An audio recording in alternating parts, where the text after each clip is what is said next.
Welcome, everyone. My name is Susan DeBleek, and I'm a member of the HEAL Data Stewardship Group. Thank you all for joining us today for the 24th installment of our Fresh, Fair webinar series, Sharing Data and HEAL Compliant Repositories, Requirements and Guidance. Next slide. Today's webinar will provide a call to action for HEAL investigators to participate in the HEAL data ecosystem and deposit data into repositories. Presenters will share the updated list of HEAL compliant repositories and the new repository selection quiz, and define the relationships between the HEAL platform and a study's selected repository. The webinar will be followed by a live question and answer session. This webinar is being recorded and will be shared with all registrants. And if at any point you have a question, please feel free to type it into the Q&A box down at the bottom of your screen, and we'll bring it up during the question and answer session. Next slide, please. We are joined today by our presenters, Dr. Nora Volkow, Allie Gartland-Gray, and Dr. Brienna Larrick. Nora Volkow, MD, is the director of the National Institute on Drug Abuse at the National Institutes of Health. NIDA is the world's largest funder of research on the health aspects of drug use and addiction. Dr. Volkow's work has been instrumental in demonstrating that drug addiction is a brain disorder. As a research psychiatrist, Dr. Volkow pioneered the use of brain imaging to investigate how substance use affects brain functions. In particular, her studies have documented that changes in the dopamine system affect the functions of frontal brain regions involved with reward and self-control in addiction. She has also made important contributions to the neurobiology of obesity, ADHD, and aging. Allie Gartland-Gray is a research data analyst in the Research Computing Division at RTI International. Gartland-Gray has experience in data collection, management, and storage, and has 6 years of experience working in the field of health informatics in a combination of both academic and professional settings. Her educational background is in biology and biomedical health and informatics, and she leverages this knowledge as a HEAL steward to help develop tools and guidance for research data governance, curation, and deposition. Dr. Brienna Larrick is a senior scientific project manager at the University of Chicago Center for Translational Data Science. With 8 years of scientific program and project management experience in the nonprofit and academic sectors, Dr. Larrick serves as project manager of the HEAL data platform. Her background is in preclinical research, focusing on cellular and animal models of metabolic chronic disease. Next slide, please. And at this time, I will pass the presentation over to Dr. Volkow. Thank you so much. Susan, thanks very much. And everyone, good afternoon. It's a pleasure to be here. It's a pleasure to welcome you all in what is a very important and crucial endeavor to really maximize the likelihood that the investments that we're doing towards HEAL will have the largest impact in influencing people's lives. And we do have a big commitment with HEAL because currently, perhaps one of the worst challenges that our country is facing is the horrible toll of overdose deaths that we have in our country, predominantly driven by opioids, predominantly driven by fentanyl, but increasingly also associated with stimulant drugs. And it was the challenges imposed by the inability to control the mortality from opioids that initially led Congress to provide the resources under the HEAL initiative to help us advance the science and the knowledge that then can translate into products. It was fundamental that in the process, we recognize the important contribution of untreated pain had in enabling the overdose crisis to emerge. And it's also clear that even though now the mortality is not driven per se by pain opioid medications, but by illicit drugs, it is also evident that people that if they don't get access to their treatment, they are at a much higher risk of seeking out drugs and therefore at a risk of overdose. So fundamental to the mission of the HEAL, it is on the one hand to help us accelerate treatments that can lead to better outcomes on people suffering from opioid use disorder, that prevent them from dying from overdoses, and also, as important, to help us accelerate the development of new treatments for pain conditions that are safe and non-addictive and effective. It's in this context that being the challenge of we are deploying numerous projects across multiple areas of science, both on the opioid use disorder side and on the pain side. And within each one of these categories, there are multiple opportunities of integration and interactions. But in order to realize that power, we need to actually consolidate the data in repositories that become accessible for researchers to ask questions that otherwise they wouldn't be able to answer on any one particular data set. It is clear that we are in the area of data science, and that the promise that good quality data has in order to be able to take advantage of new mathematical models driven by artificial intelligence and high computational powers is revolutionizing the way that we gather information, knowledge, and solve problems. And this is no different in the healthcare arena. However, to a certain extent, we have been hanging back in healthcare because we don't have access to the proper repositories that can be used in ways that can maximize that translation opportunity. And this is what the HEAL data ecosystem aims to do. And I want to thank all of the staff that works behind it. And in particular, I want to thank the leadership of Jessica Masaryk, that from the beginning took this as a key element in terms of bringing together the knowledge that is being derived from the HEAL initiative. But that's just the first step. For us to make it work, we need your cooperation and collaboration. So you are engaged with science and research, and you may say, well, I can just get my publications and that gives me the credit. I don't think that we can say that anymore. We are developing science in order to be able to translate into applications that can help us save the lives of people. And we are in a very urgent situation. And by being able to maximize the outputs from science, we're increasing the likelihood that we will succeed in getting better treatments, in getting better prevention, and advancing in the process the health of everyone. So this is why we're here in these webinars, in order to basically make you aware, for you to embrace the importance of why the data ecosystem, the repository, and to reach out to us if you encounter problems in bringing your data into fruition, into the data ecosystem. I also encourage you as scientists and researchers with very different backgrounds and expertise, to start to take advantage of the data ecosystem and to explore it, and in order to find new discoveries. And in that process, as you use it, you'll be able to also to give us feedback in terms of what things may make it more accessible. In other words, I am inviting everyone to have a mutual collaboration where the directionality goes in both ways. At the NIH, we are basically here to facilitate the development of science and to facilitate the use of that science for translation. But you all are the ones out there in the trenches doing the work.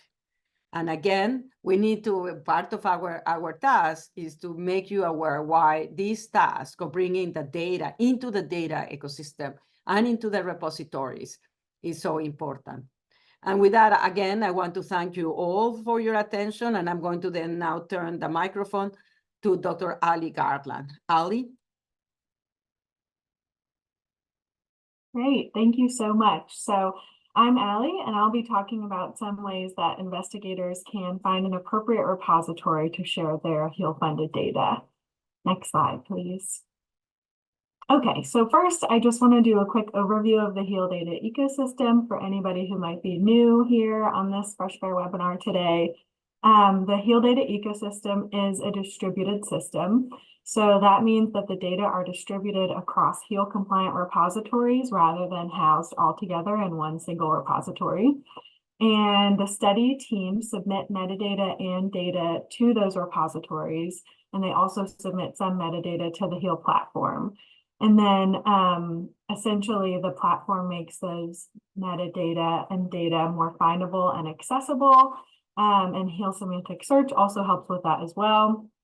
The platform has a lot of other cool features, but I'll let Brienna go into some of those a little bit later. Next slide, please. When selecting a repository, HEAL investigators should choose from the list of HEAL compliant repositories. So currently there are 27 repositories on that list, and all of these repositories were really rigorously evaluated and selected based on the HEAL repository selection principles. The HEAL stewards are able to provide individual consulting to help with researchers in selecting a repository, but there's also a couple other ways that researchers can find and select an appropriate repository too. Next slide, please. So the first way is by using the filter feature that's on the table that's on our website at healdatafair.org. So if you hover over each column, you'll see those three little dots. And if you click on those dots, you'll be able to access a couple of features, one of which is a filter feature. So the filter feature allows you to filter through the columns of descriptive tags, organism, and IC/program to find a repository that works for your specific data type and help narrow down this list. So for example, if I wanted to search for a repository that specializes in housing imaging data, I could use the filter to input the keyword imaging in that filter value field and filter the table for repositories that are specifically housing imaging data. Next slide, please. And another way to find a suitable repository is by using the new repository selection tool that was just released. So essentially, this tool asks a series of questions to help guide you to an appropriate repository. And you can restart the tool as many times as needed using the back or the start over buttons that are at the bottom of question number 1 there and grayed out right now. And this would be especially helpful if you're considering using multiple repositories so you can answer the questions in the tool multiple times. Next slide, please. Okay, so I'm just going to quickly run through a couple of use cases for using the repository selection tool. So say I am working with rats, and as part of my research, I'm doing MRI scans of their brains. So for the first question, we'll just say that my award does not specify a repository specific to my program, institute, or center. And then I think I'd also like to submit to a repository that's a data type specific repository versus a generalist, because I think it would be pretty cool for my data to be housed with other similar types of data. And then for question number 3, my study does not include any type of human data. Next slide, please. So answering those questions led me to these repository options. These options are categorized by organism type, and then at the top there we can see a list of repositories that don't restrict data submission based on organism type. We can also see that the top part of that list has some keywords to sort of help me understand what types of data those repositories accept.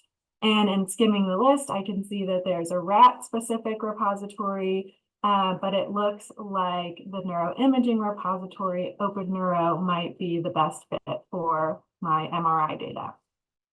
And each of these repositories is linked, so we can further explore them in that way. We can also refer back to the table shown in an earlier slide, and that table is linked at the top of the page. You can't see it in this screenshot, but it will be linked at the top of the page on every single question. And then that table actually will have more information about each repository, such as their entry on re3data.org, which has a lot of really rich information about all of these repositories. And there are also links to get started with depositing data on that table as well. And then there at the bottom, you can see that there's a button to download the results to either review them at a later time or to share them with your colleagues.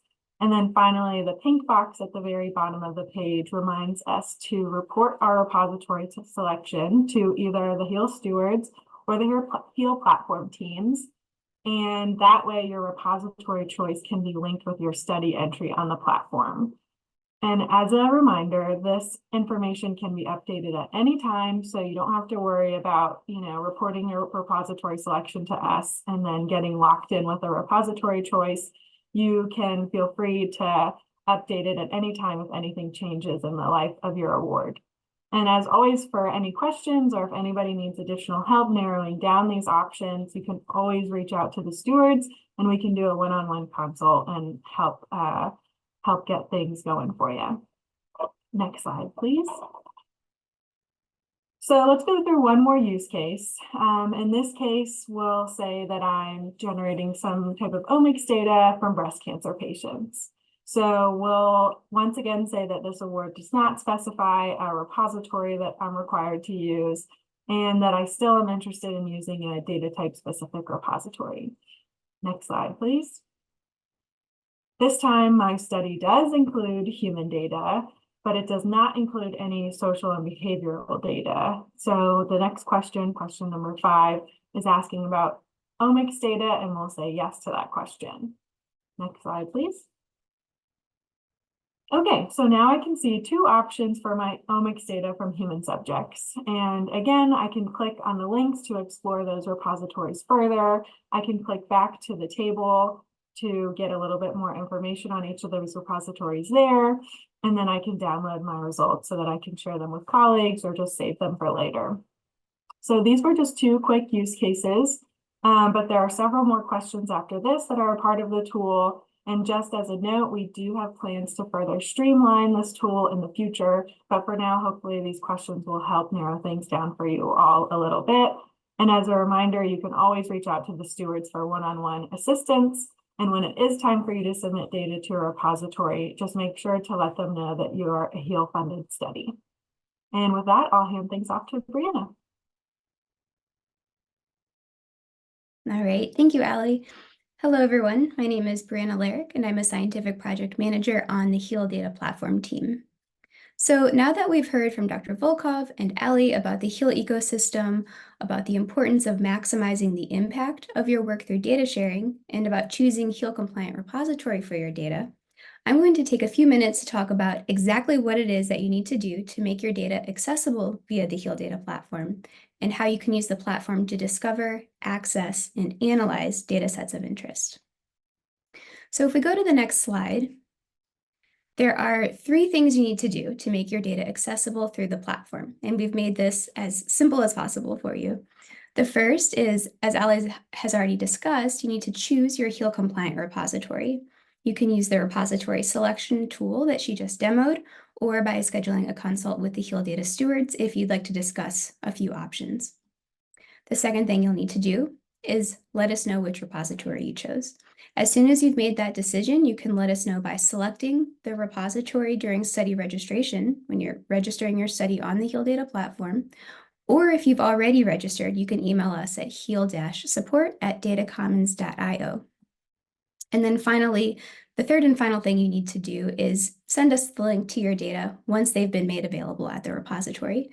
So you can do this as soon as the study page is accessible via the repository, or as soon as the data are released. And then we on the platform team side will do the work on the back end to connect your data at the repository to your study record on the platform. So you are not uploading your data directly to the platform itself. You're not doing that a second time. Rather, we're making the connection for you between the platform and the repository. And again, you can send us that link when you are registering your study on the platform if it's available at that time, or you can also email us at healsupport@datacommons.io. So if we go to the next slide, now that we've covered what you need to do to make your data accessible, let's talk about how you can use the platform to access data. So I'm going to talk through a few points here and then hop over to the platform and do a quick demo. So the first thing you can do on the platform is download data. there are buttons on the discovery page and the study page for each study record on the platform that allow users to download data and metadata that have been made available. The second thing you can use the platform for is to analyze data in a secure workspace. The HEAL platform is FedRAMP authorized at the moderate level, and when it is permitted by the repository, we do enable users to pull data directly into a HEAL workspace without having to first go to the repository, download them to your local machine, come back to the platform and re-upload them. So this is very convenient for users of the platform, particularly those who are looking to do secondary analyses on multiple data sets. You can just pull those directly into a HEAL workspace. The third and final thing that we provide are links out to data that have been made available at HEAL compliant repositories. So these links are how you'll access or how you'll request access. If the data resource is controlled access, you'll use these links if the repository does not allow for users to download or access in a workspace data directly from the HEAL platform. And you'll also use these links in cases where we're still working on the back end to achieve a connection to the local repository. So there is some variation in functionality, as not all repositories permit the same actions by users, but we are working to accommodate the current features of each HEAL repository that's on the list that Allie shared. I'll make one final note here also that the HEAL platform does not alter any of the governance processes or procedures that are put in place by the local repository. If your data are open access at the repository, they'll be openly accessible via the platform. And likewise, if your data are controlled access, users will need to jump through the exact same hoops at the repository before they'll be able to come to the platform and access the resources there. So now if I could share my screen, I'd like to demo how to access data through the platform. So I think I've shared my screen and should be able to see. Perfect, thank you for confirming. So I will note I have already logged in. You will need to do this if you'd like to download data or pull them into a workspace. But once you're here, you can use the search box to search for studies of interest. You can use the filters that are in the left sidebar. These filters are powered by study level metadata that are submitted by HEAL investigators. So this is why we're asking you to register or claim your study on the platform and provide those study level metadata. And you can also use the data repository filter to search by repository. So for this demo, I will choose ICPSR as the repository I'd like to filter for. And we can see some study records that have indicated that they'd like to use this repository. We can see the tags here at the bottom. There are some that have made data available already. I can see this by the padlock icon that is here in the data availability column. And if we scroll down a bit, we can see some have a dashed line. This means that there are no data made available yet for this study record. So if I scroll up and if I am interested in accessing data from this first study here, I can click on it. I do see that there's a padlock. The data exist, the padlock is unlocked, which means that I, as a user, have access to them. So I can click on this study and read a bit about it. If I go to the data tab, I can see the files that have been made available. In this case, ICPSR has made available a zip file, so that's what I see here, and I can use the buttons to download this file. I can download the metadata that have been submitted by the investigator, or I can download everything in one batch. If I am interested in pulling these data into a workspace, I can check this box here on the left and click the Open in Workspace button. So I'm going to go ahead and do that. And what we see here is I am now directed or now on the Workspace tab of the HEAL Data Platform. And there are a few workspace images for me to choose from. If I want to work in Python or R, I would choose the generic workspace image here and launch that one. If I'm a Stata user, there are two options. If I have my own license, I can launch this image and use my own Stata license. If I want to work in Stata but don't have my own license, that's no problem. You can use ours. We have a Gen 3 Stata workspace image that allows up to 5 users at one time to use that license. And then, so that's what I wanted to share. And I will make a few more points on the next slide. So if we could pop back to that, that would be great. Perfect. So when we are accessing data on the platform in a workspace, if you have not already logged in, you'll be prompted to do so. We offer 3 ways to log in. In Common is the best way to log in if your institution is part of the In Common Federation. You can also log in with your ORCID credentials or with any Google-enabled account. And then if we click one more time, there we go. If it's your first time accessing data or accessing workspaces on the platform, you'll see this access request form. You'll fill it out. Our user services team will approve it within 24 hours, and then you'll be into the workspaces. So I have one more slide that we'll go to. These are the workspace images. You can launch one, and then once that happens, this is the screen that you'll see. If you are familiar with the Jupyter interface, this will look very familiar to you. In this screenshot, I launched the generic workspace, so I could choose from there if I want to work in Python or R. Everything that is saved in the persistent drive, that purple box that I've highlighted right there, will persist from session to session. When you pull data into a workspace, this is where the scripts that allow you to pull it in are loaded. So you can go into there, do the work that you'd like to do, upload files if you'd like, upload additional data sets if you'd like, and everything that's in the PD or persistent drive will persist after you terminate the workspace. And that is it. So at this point, I will hand it back to Susan. Wow, thank you. The key takeaways from the webinar include selecting a repository and depositing data is a key requirement for all HEAL studies. And as you've heard, it's essential for the success of the HEAL data ecosystem. The HEAL data stewards provide a HEAL compliant repository list and showcase this brand new repository selection quiz to help find the right repository for your study. The HEAL platform provides access to your study's data by linking to it from your chosen repository. And as always, the HEAL stewards and HEAL platform team are here to help. Next slide. Now we'll move on to the question and answer session. If Allie and Dr. Larrick don't mind turning on their cameras, we'll now pause screen sharing to begin addressing questions.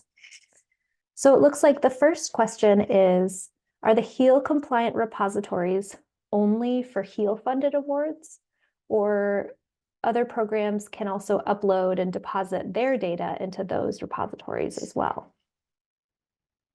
Yeah, I can take that question. So that's a great question. The HEAL compliant repository list consists of repositories that were already existing and established. So those repositories are not just specifically for HEAL funded awards. Other programs and awards can absolutely utilize any of those repositories. I will say that some of the repositories are might be IC specific, so they might only accept data from a certain funding IC. But for all of the repositories, none of them are restricted to just HEAL studies specifically. Thank you. The second question that we have, it sounds like someone has several sub-studies related to their HEAL project aims. Should they register those separately? They have already registered their primary study. I'm happy to take this one, and Allie, feel free to chime in if you'd like to provide additional context. So what we would like to do on the platform is mirror how the data are being shared. So if this is a case in where there is just one study, but for whatever reason, there are multiple records on the platform that are returned when you type in your name or when you type in your project number. This can happen sometimes when extensions are made or some supplements are made.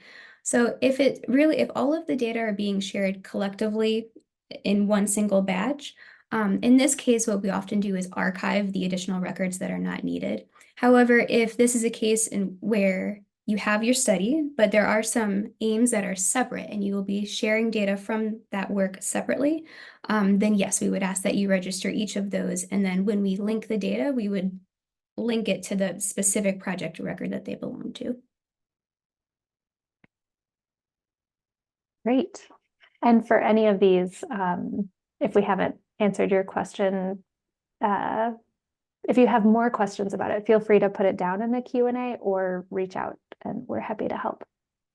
So the third question is focused on restricted use data sets.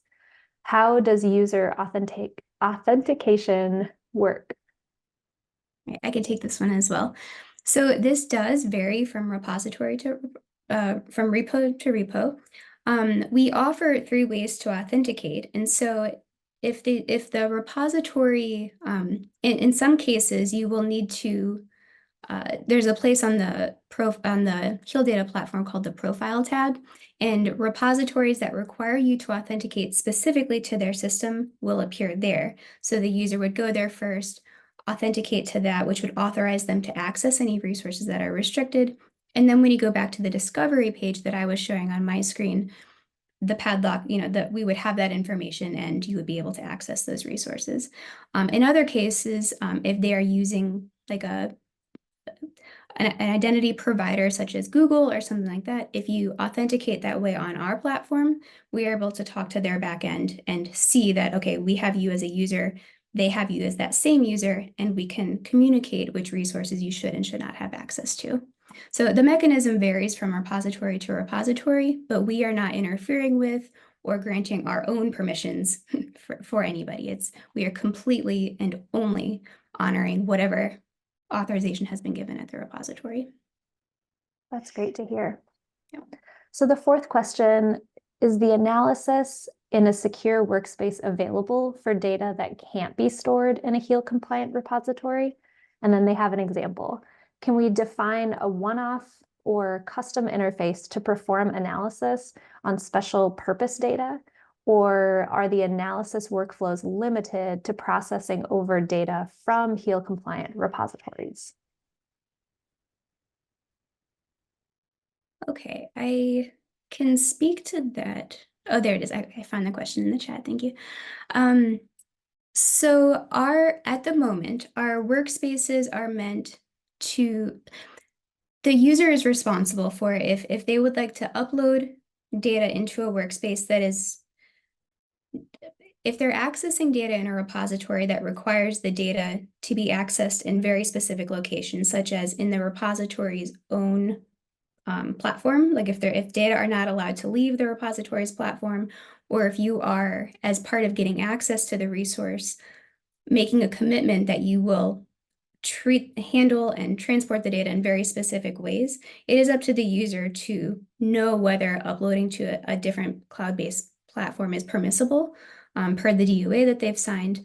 As far as workflows, we are currently developing some bioinformatics pipelines in Gen 3 workspaces, which would be applied, made available through the HEAL workspaces. Right now, this is still a work in progress and is not made available through the HEAL platform, but you should expect to see that in the future. And I'll also just add that from the steward side, we would definitely be interested in talking to anybody who is concerned about using HEAL compliant repositories and sharing their data in HEAL compliant repositories, whether that's due to the level of sensitivity or any other issue. So if you have any concerns regarding sharing sensitive data, definitely feel free to reach out and we can talk about it. Yeah, and I'll make one more comment on the piece of a one-off or custom interface for analysis. This is also not currently supported in the workspace. Right now, it is just a Jupyter interface and just Stata, if you prefer to work in that. So there are improvements coming in the future. And if you have a specific use case that would be helpful for you, we are always interested in hearing about that. And you could email us at the healsupport@datacommons.io. We would love to have a chat with you. Great. So the fifth question is, can you upload analysis tools or pipelines to the workspace? Right, and I think this is a similar answer in that right now it's just the Jupyter interface. Great. Nextflow and some bioinformatics pipelines are in progress. But yeah, we stay tuned, and also we'd love to hear from you if there are specific use cases that would be helpful. Nice. So the sixth question, can we switch data repositories later? Or once we select one data repository, we have to use only that one? Yeah, I can answer that. So in terms of how your study is represented on the platform, if you've selected a repository and you have not submitted data there, you can absolutely change to a different repository at any time, and you can let the platform know, or you can let us, the stewards, know, and we'll let the platform know to update that listing on the platform for your study. If you have uploaded data already, you can, once again, either let us or the platform know of the dataset ID or the DOI for that data, so that we can make sure, if that data is related to your HEAL study at least, so that we can make sure that's represented. And then if you want to use a different repository, or you're planning to use multiple repositories, that's fine as well. So it's very flexible. Great. So the seventh question, does it cost money to deposit data to any of the included repositories? That's another great question. So yes, there are some repositories on the list that charge a fee, either for just uploading data, or they might have an additional fee if you want to utilize any data curation services or data anonymization support. The HEAL does have a memorandum of understanding with some of these repositories, where in some cases you might be able to get the fee waived or submit to a repository for free. A lot of these repositories also have memberships or partnerships with institutions. So I definitely encourage you to look and see if you're affiliated, if your study is affiliated with an institution or university, to see if you can get any benefits with these repositories as well. And then I'll also just add as a plug that as of the 2023 NIH Data Management and Sharing Plan, it is expected that applicants' budget for data management and sharing, including curation and deposition into a repository. So we're hoping that moving forward, studies will be starting to budget for repository usage, but in the meantime, we can definitely work with you if you haven't budgeted, to hopefully find some low cost or no cost options for data storage.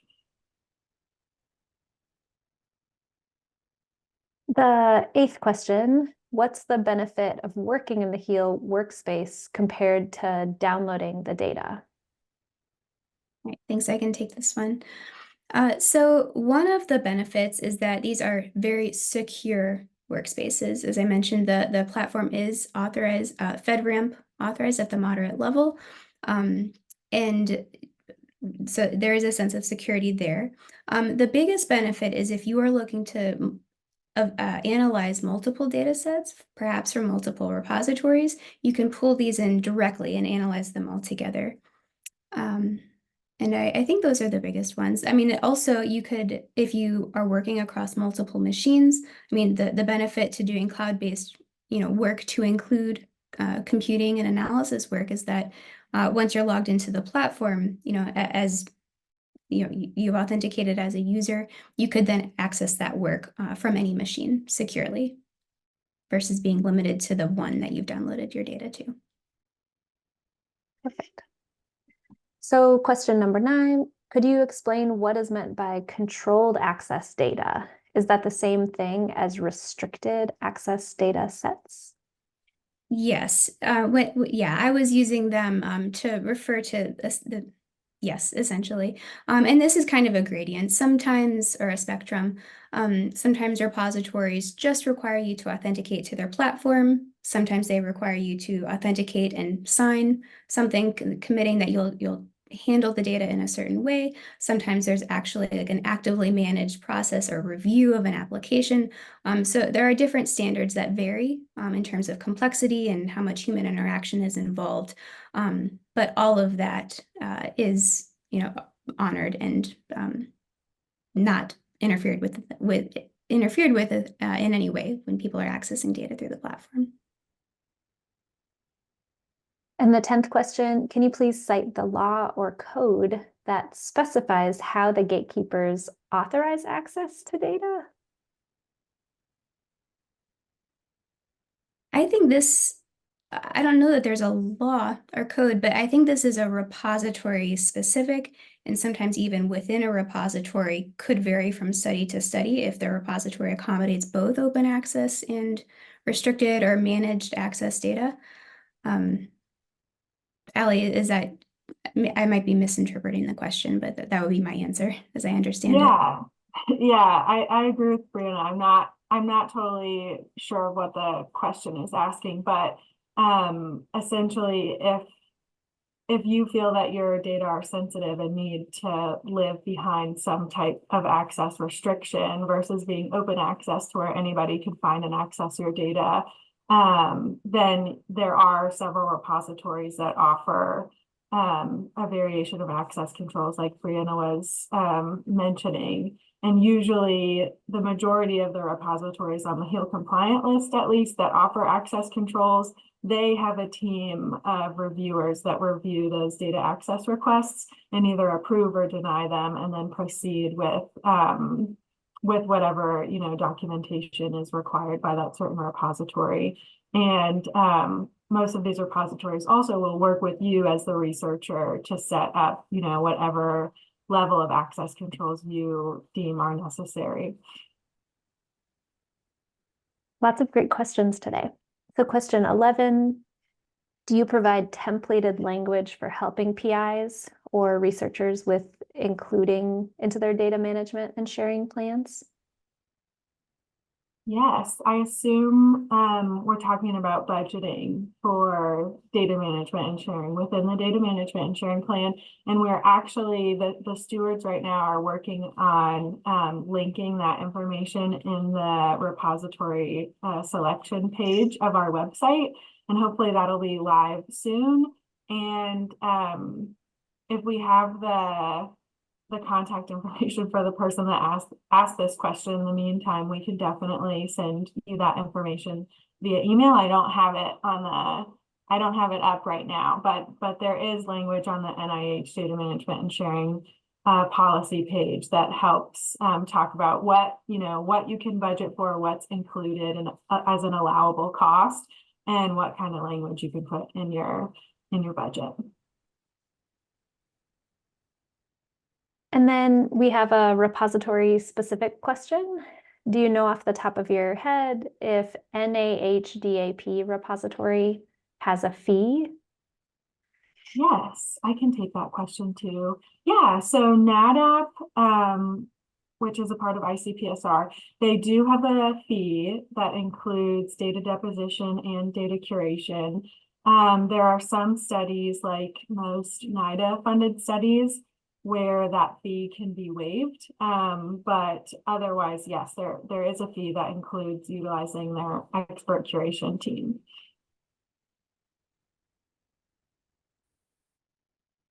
And then question number 13, what is a reasonable budget for, I think going back to what you were saying earlier, a reasonable budget for data curation, management, and sharing when someone is in the planning stage for a grant? Yes, that is the winning question. So the short answer is it depends. It depends on, the size and complexity of your data, the species that you're studying, et cetera. The stewards are in the process of developing some guidance for budgeting in this regard. And hopefully that will be out soon. I keep just saying that we're planning to do things, but I promise we are, and hopefully those resources will be live soon. In the meantime, there's a really great tool that a repository called NIMH Data Archive uses, which also abbreviation is NDA. And they have a budgeting tool that's specific to their repository technically, but just generally speaking, it gives you actual dollar numbers. And I know a lot of other programs like the Data Curation Network and the Gray Initiative also recommend using that tool. So in the meantime, while we're working on getting our budgeting resources out, I would highly recommend going to the website, and it's NIMH Data Archive. Again, if we have this person's contact number, we can also follow up with an email and a link out to that tool.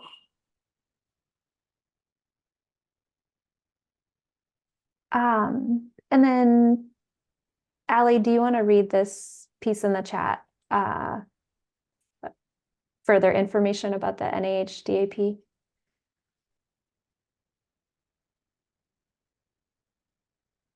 I didn't know if that was worth sharing verbally with the group.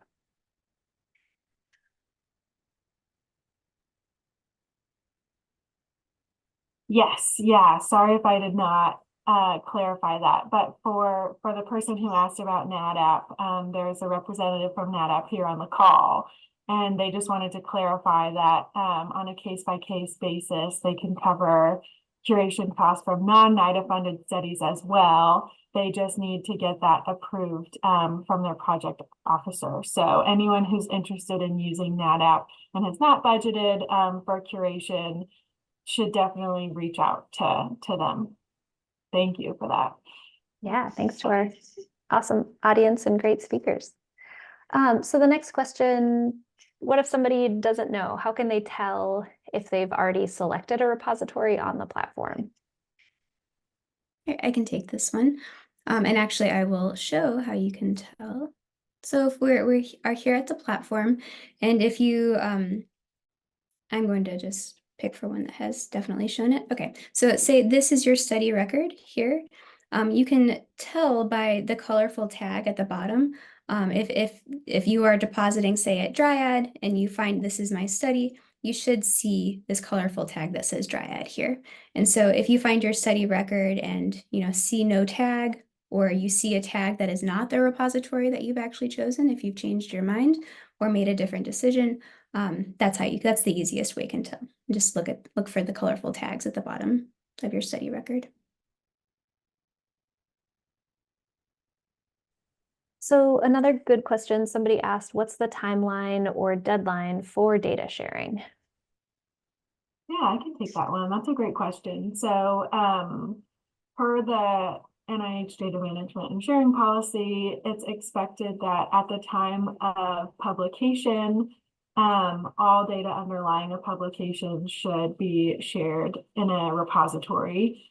And that's not at the time where you're submitting your publication, but once your publication has been accepted and is live, that is when data are expected to have been shared already. And then, of course, by the end of your award, it's expected that you submit any additional data.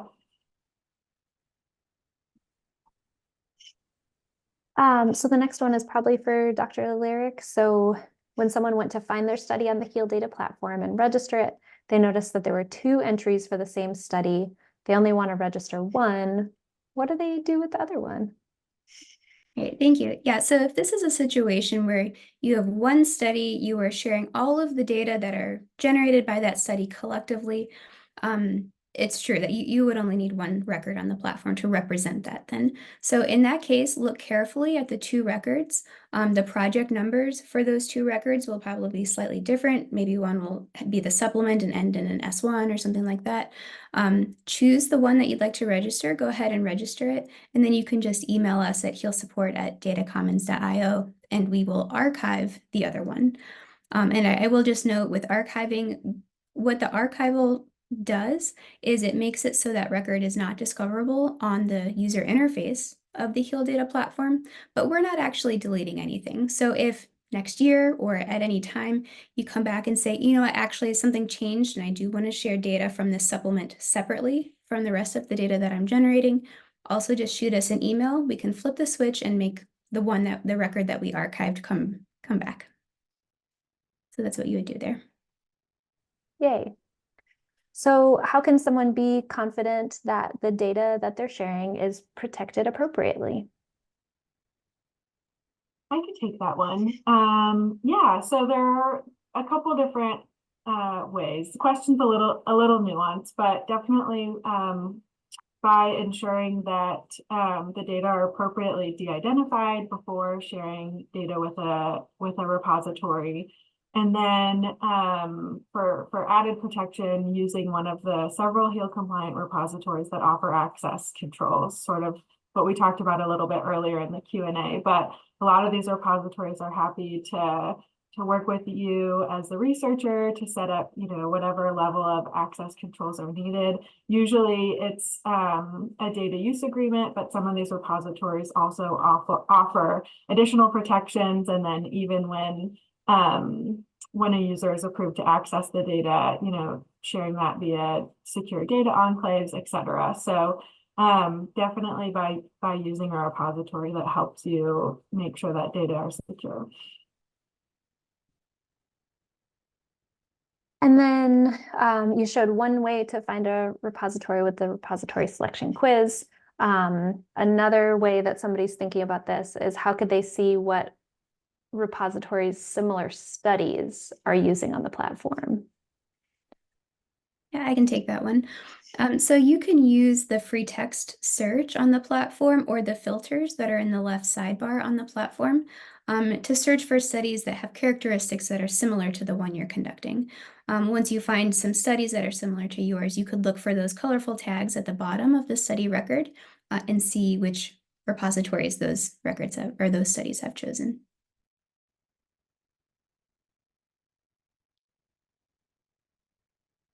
Great. And then does my publication being linked in PubMed constitute data sharing? I can take that one. Good question. So no, that would not constitute data sharing. So PubMed is a repository just for publications, but you would still need to share the data underlying those publications in one of the other HEAL compliant repositories. So great to publish and also submit to a repository. So does Google have a way to document and pay for the open source data entered when the investigator uses the Google login? Maybe similar to how institutions have contracts to pay investigators? I can take this one. I think this is talking about compute resources on the platform. So if you are using a HEAL workspace, when you fill out the access request form and our team approves that within a very short turnaround, with usually less than a day, and you get that immediate access, that access is what we're calling trial access. It gives you time to test out the workspace, play around with things, see if, try a few things out immediately. The way that we have set up currently to pay for sustained usage of the workspace is integration with Strides. So the HEAL program does have some funds set aside for HEAL researchers. There's an application, once you're in the workspace, there's a form you can fill out to apply for that. There is also a form to fill out if you have Strides funds as part of your grant. For compute, you can set up a Strides account and utilize those as well. So integration with Strides is the only payment method that we have at this time. Yeah, and I'll leave it at that. Thank you. Really simple but important question. What data do I have to share? Yeah, I'll take that one. So like we mentioned a little bit earlier, you have to share any data underlying a publication. So if someone finds your publication and they're interested in learning a little bit more, potentially trying to replicate the results in your publication, they should be able to find that data somewhere in a repository. Ideally, we encourage investigators to share as much as possible, within reason. We, of course, recognize that there are limits to data sharing in some cases, but I think one type of guidance that we usually say is that, of course, you all are the experts of your data, so we encourage you to share any amount of data where someone could potentially replicate your study, or it would be useful for someone to help better understand your study protocol and methods, or perform some type of secondary analysis on your study. So whatever would be the most helpful for someone who's interested in learning more about your study to be able to find and access.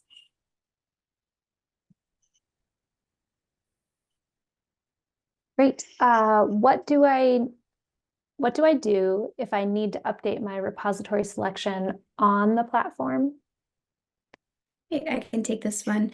If you have already registered your study, you indicated a repository, and now that decision has changed, just shoot us an email at healsupport@datacommons.io and we will change that for you.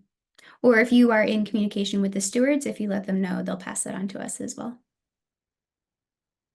And our last question, who should we speak to regarding whether we can share sensitive data? Yeah, I'll take that question. So first and foremost, your IRB to make sure that you're allowed to share that data.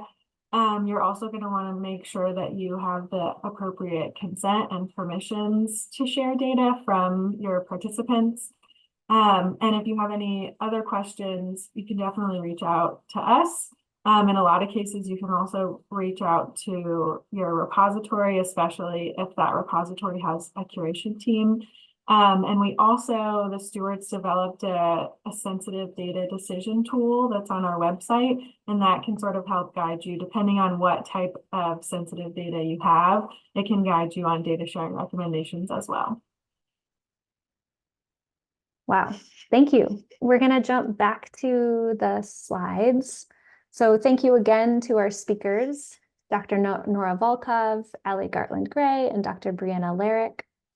In addition to our presenters and panelists, we would like to acknowledge the behind-the-scenes team listed here who worked diligently to bring this webinar to production. So thanks, team. And the next slide. A huge thank you to our audience for your participation in today's webinar. In addition to a recording of this webinar, we will also email everyone who has registered a list of resources. You've seen some really great links come through the chat box today. The slide deck will be shared, and a link to our Slack channel and Connect With Us form are located in the chat. We hope that you'll reach out to the HEAL Stewards and HEAL Platform team for questions or support as you embark on your FAIR journey to maximize the value of HEAL data. As you heard from Allie and Dr. Larrick, these two teams speak to one another. So it's feel free to pass along questions and we'll connect you to who you need to connect with. And we're really excited to kick off our first ever Fresh FAIR tutorial on Thursday, June 20th at 1 p.m. Eastern. This is going to feature tutorials from the HEAL platform, HEAL Stewards, and HEAL Connections teams to help investigators with key requirements and research dissemination. Thank you all again so much and have a wonderful day, everyone.